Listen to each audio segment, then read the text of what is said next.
Renato Gaúcho apresenta A Força do Amor. Olha, a nossa situação não estava fácil. Não estava mesmo. Aluguel atrasado, talão de água e de luz sem pagar. Eu já estava vendo a hora que tudo ia desandar de vez. Eu me virava do jeito que podia. Fazia um bico aqui, outro ali. Mas o dinheiro que eu trazia para casa mal dava para a gente comer. Juro, não era por acomodação da nossa parte. Nem era por preguiça. Porque eu fazia tudo o que estava ao meu alcance para trazer comida para dentro de casa. Pelo menos isso eu não deixava faltar. A Olívia estava se recuperando de um problema nas costas.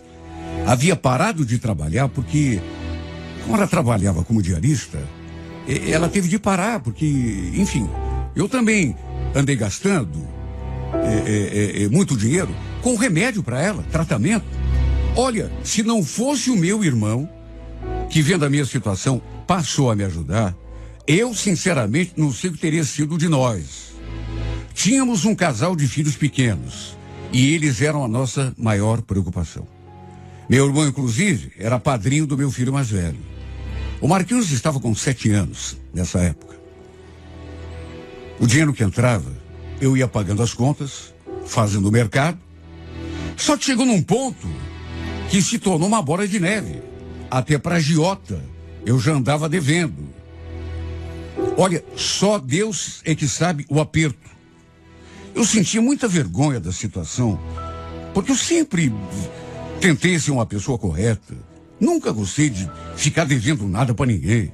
Os cobradores apareciam na porta de casa todo dia, enfim. Eu fazia de tudo, mas não conseguia equilibrar a nossa situação. Meu irmão era que me ajudava, coitado. Acho que o Cláudio já não aguentava mais escutar as minhas lamúrias. Um dia, quando lhe contei que tinha recebido um ultimato lá do dono da casa em que eu morava de aluguel, ele me olhou assim, pensativo, e aí falou: olha, Joaquim, eu não posso fazer muito mais por você do que já estou fazendo, mas, sei lá, de repente vocês podem passar uns tempos lá em casa. As crianças podem ficar dormindo num quarto. E você se ajeita lá no outro com a tua mulher. Será, Cláudio? A gente não quer incomodar. Imagine, Joaquim. Não vai incomodar nada. Mas, e a tua esposa, o que é que ela acha? A Ana? A Ana é uma mulher maravilhosa. Vai concordar. Ela nunca se negaria a estender a mão para você, mas nunca. Olha, aquilo me deu até um alento. Meu irmão tinha 3 filhos, uma menina e 2 meninos. A menina dormia num quarto sozinha e os meninos no outro. E a ideia dele era colocar os 3 para dormir num quarto, né? E a gente ocupar o quarto dos meus sobrinhos. Conversei com minha mulher naquele dia mesmo. E a Olívia ficou meio ressabiada, porque também não gostava de incomodar, né? Mas a gente não estava em situação de ficar escolhendo. Era uma questão de necessidade. O dono da casa não queria mais saber de desculpa. Não tinha mais conversa. Ou a gente pagava o aluguel, ou então era a rua. Resumindo, não tínhamos alternativa. E no fim, acabamos aceitando a ajuda do meu irmão. Antes disso, naturalmente, voltamos a conversar sobre o assunto. Até minha cunhada reforçou o convite. Falou que seríamos muito bem recebidos na sua casa. O Cláudio sempre teve uma condição financeira melhor do que eu. Tanto que a casa em que ele morava era dele. O terreno era relativamente grande. Mas eu nunca o invejei, juro por Deus. Até porque ele sempre foi um cara assim muito esforçado. Merecia cada conquista que fazia. Como não tínhamos muita coisa em casa, móveis, acabei negociando com o dono da casa e deixamos o que pudemos para bater na dívida, mesmo porque no meu irmão não tínhamos onde guardar nada, ou seja, perdemos até mesmo o pouco que a gente tinha. Nos ajeitamos ali no quarto dos meninos, eu, a Olívia, as crianças, e tentamos seguir com a nossa vida. Só eu sei o tamanho da minha gratidão. Acho que nunca poderia pagar pelo que estavam fazendo pela gente. Lembro que na primeira noite que passamos ali, por exemplo, olha, eu cheguei a chorar e prometi para minha mulher que a gente daria a volta por cima. Detalhe, o Cláudio não aceitou meu dinheiro quando fui ajudar nas despesas da casa. Que é isso, cara? Ué, dinheiro pra gente colaborar, mas nem pensar. Guarda essa grana, vai pagando o que você deve. Capaz. Ele não quis receber um centavo. Nem para ajudar a pagar luz, água, nada. Disse que o pouco com o que eu estava ajudando com o mercado já era suficiente. O resto era para eu guardar e pagando as minhas contas, para sair do sufoco, né? Pelo menos até revertermos a nossa situação. Aos poucos, graças a Deus, as coisas foram melhorando. Até porque minha mulher também voltou a fazer as diárias. De modo que pudemos ajudar um pouco mais e guardar um pouco de dinheiro também para, enfim, abater o que a gente devia. A Olívia ainda não conseguia trabalhar como antes, por causa do problema nas costas. Só que aos poucos, mesmo no sacrifício, ela foi voltando ativa. Trabalhava um dia por semana, às vezes 2. Apesar de tudo, estávamos cada dia mais unidos. Verdade seja dita, mulher de fibra era minha. Apesar do que estávamos passando, ela nunca deixou de me apoiar. Fazia uns 4 meses que a gente tá morando de favor ali na casa do meu irmão. Eu já tinha conseguido um emprego no mercado, ali mesmo no bairro. E estava feliz da vida, né? Até um dinheiro já estava conseguindo guardar no banco. Era pouco, eu sei, mas em vista do que estava vivendo tempos atrás, era um salto enorme. E foi bem nessa época que o meu irmão veio me fazer aquela proposta. Escuta, o que você acha de comprar um pedacinho do meu terreno? Ué, como assim, Cláudio? Eu não tenho dinheiro para isso. A ideia do meu irmão era me ceder um pedaço do seu terreno, ali nos fundos, para que eu pudesse construir uma casinha pra gente. Ele, inclusive, me ajudaria em tudo, até na compra dos materiais. Depois, eu ia lhe pagando com o tempo. Aliás, ele se propôs até a fazer um financiamento no banco, em seu nome, para que eu conseguisse pagar.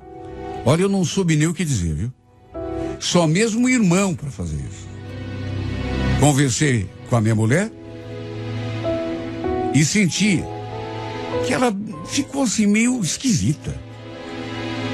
Sabe, a sensação que me deu é de que ela não gostou da proposta.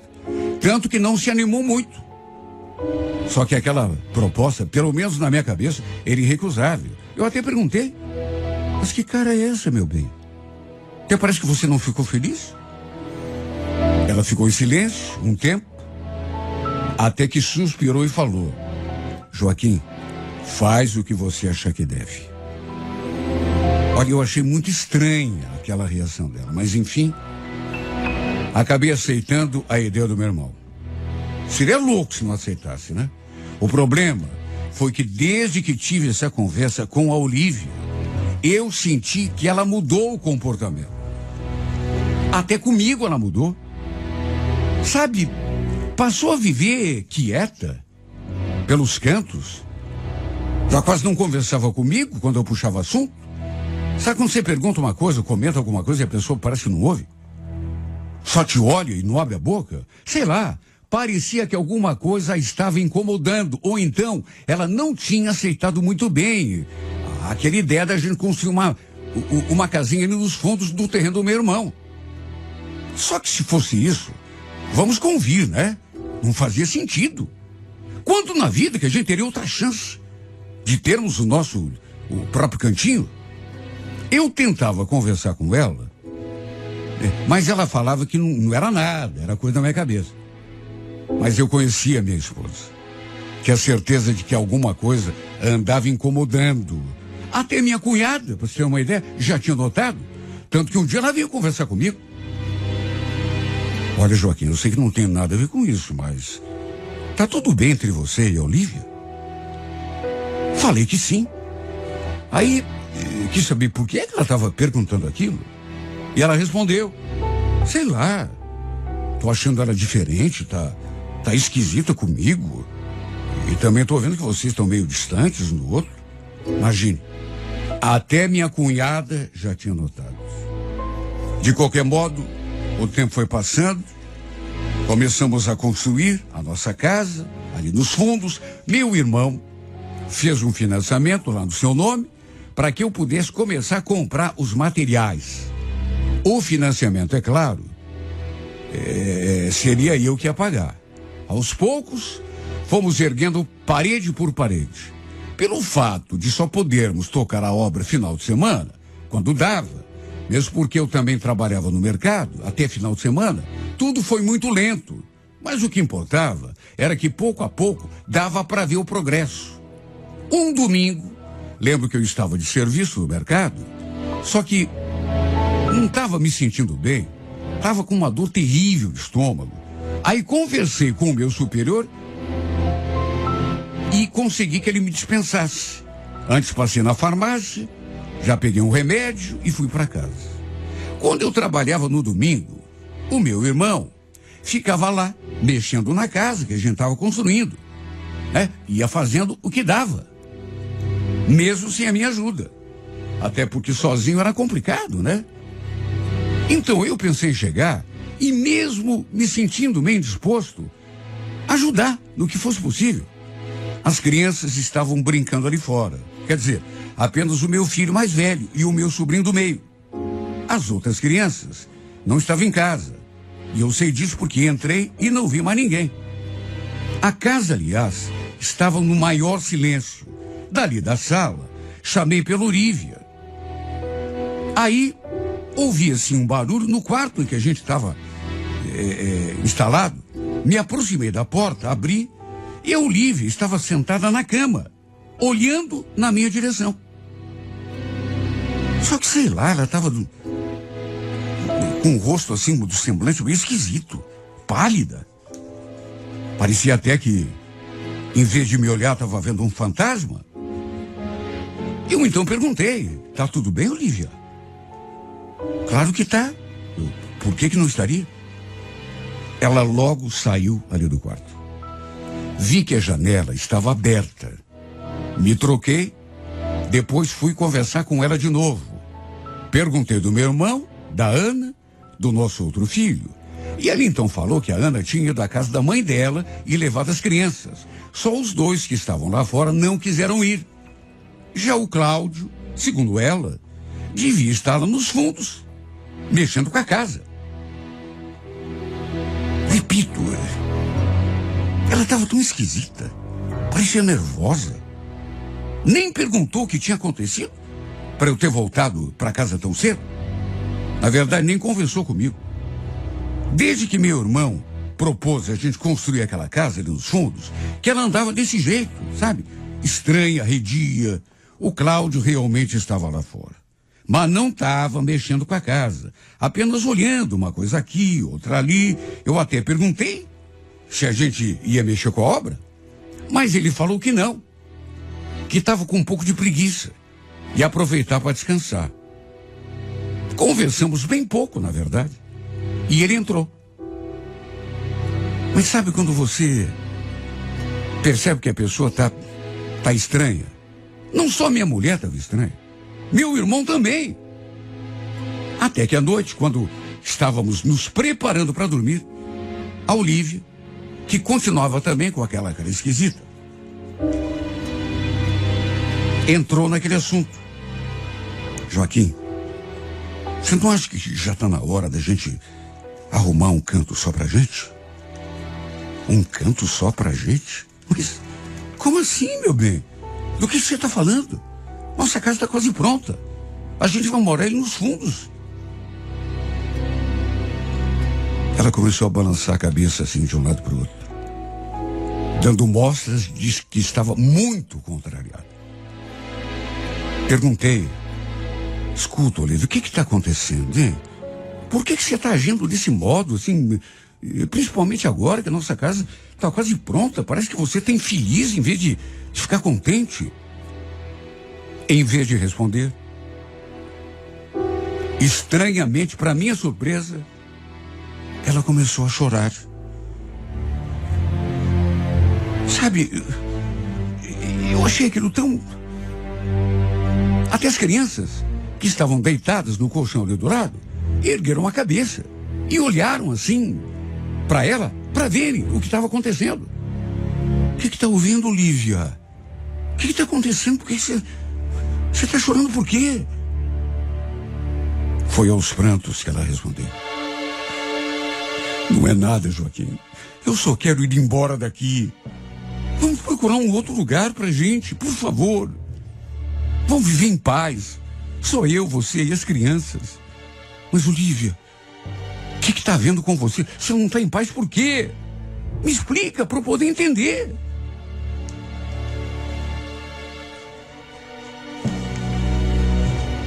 Quando eu fiz aquela pergunta, aquele pedido, fiquei na dúvida.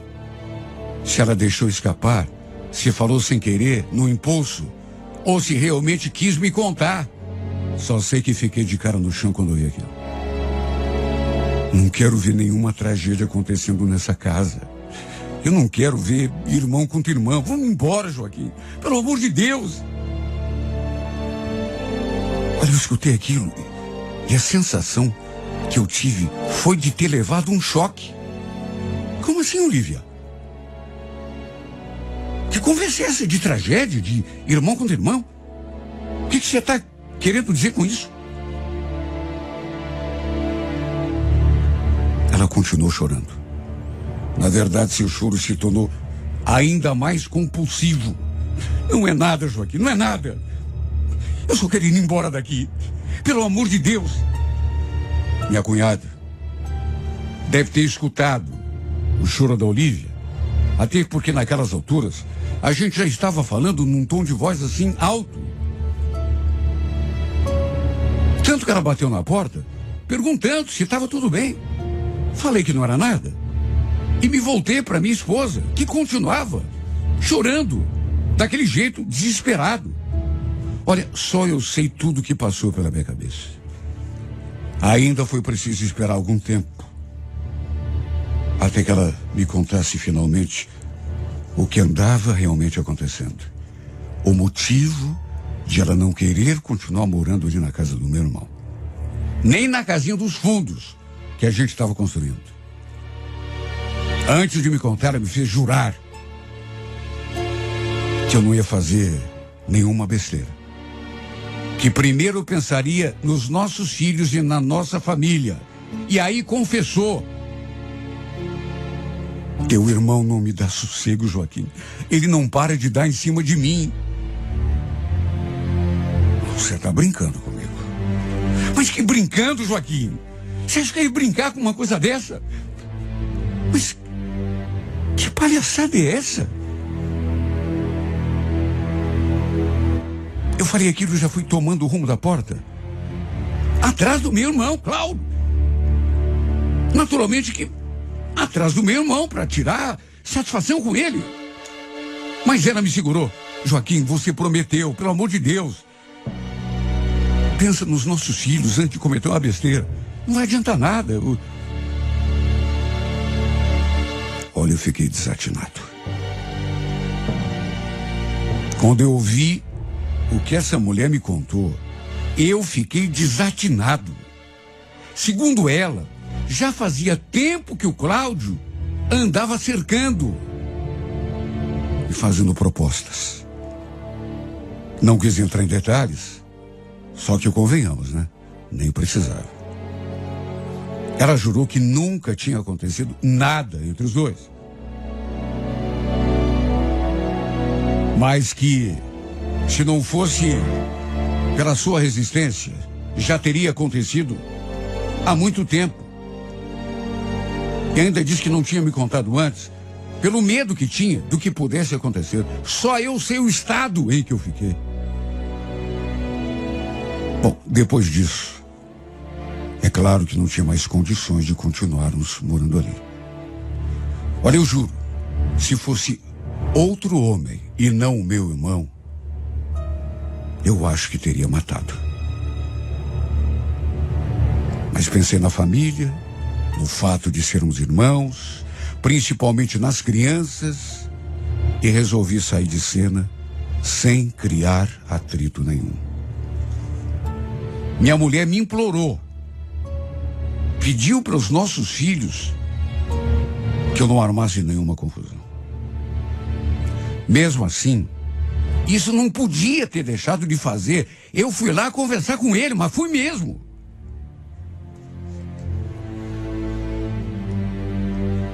Falei que a gente não ia mais morar naquela casa que estávamos construindo ali nos fundos, que ele podia ficar com tudo para ele. Agradeci por todo aquele tempo que ele nos permitiu ficar ali na casa dele.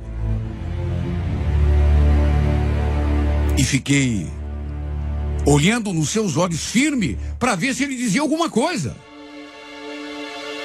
É claro que ele entendeu o que tinha acontecido. Não é bobo. Só que não disse uma palavra. Deve ter percebido que minha mulher tinha me contado da safadeza dele. Ficou quieto. Nem olhar nos meus olhos ele conseguiu. E depois que saímos daquela casa, a verdade é que nunca mais trocamos uma palavra. Sabe, eu confio na minha mulher. Sei que ela foi sincera comigo. Que me contou a verdade. O silêncio do meu irmão, o modo como ele reagiu, só comprova isso. Ao mesmo tempo, eu me sinto tão decepcionado pelo que ele fez. Me sinto feliz por saber que tenho uma mulher honrada dentro da minha casa, fiel, que me ama, me respeita acima de tudo. Mas olha, essa mágoa que eu fiquei do meu irmão, juro, nunca mais vai me abandonar. Me sinto, em relação a ele, mortificado. Sabe, porque só de pensar no quanto que a gente se dava bem, sempre, a vida toda, e não consigo entender como que ele chegou a esse ponto. Precisava fazer isso. A troco de quê, meu Deus? Bancar um malandro, justamente com o próprio irmão. Tentar conquistar a cunhada. Tendo mulher e filho ali, morando na mesma casa. Sabe, sinceramente não dá para entender. Por isso, me sinto feliz pela metade, né? Pela atitude da minha esposa. Por outro lado, me sinto muito mal, muito triste, muito decepcionado. Porque, querendo ou não, ao mesmo tempo em que perdi o meu irmão, até porque não temos mais relação nenhuma, agora nem conversar a gente conversa. Na verdade, perdi mais do que isso. Era como eu o considerava, sempre o considerei. Além de meu irmão, meu amigo. E é muito triste perder a amizade do seu melhor amigo. Que além de amigo, era irmão. Ou que além de irmão, era amigo. Ele era tudo para mim. Da minha família, além da minha mãe, era a pessoa que eu mais adorava, que eu mais gostava. De modo que até hoje, meu Deus, eu deito a cabeça no travesseiro e me pergunto porque eu não consigo entender. Como que você fez isso comigo? Me diga. Como que você teve a coragem de fazer isso comigo, meu irmão?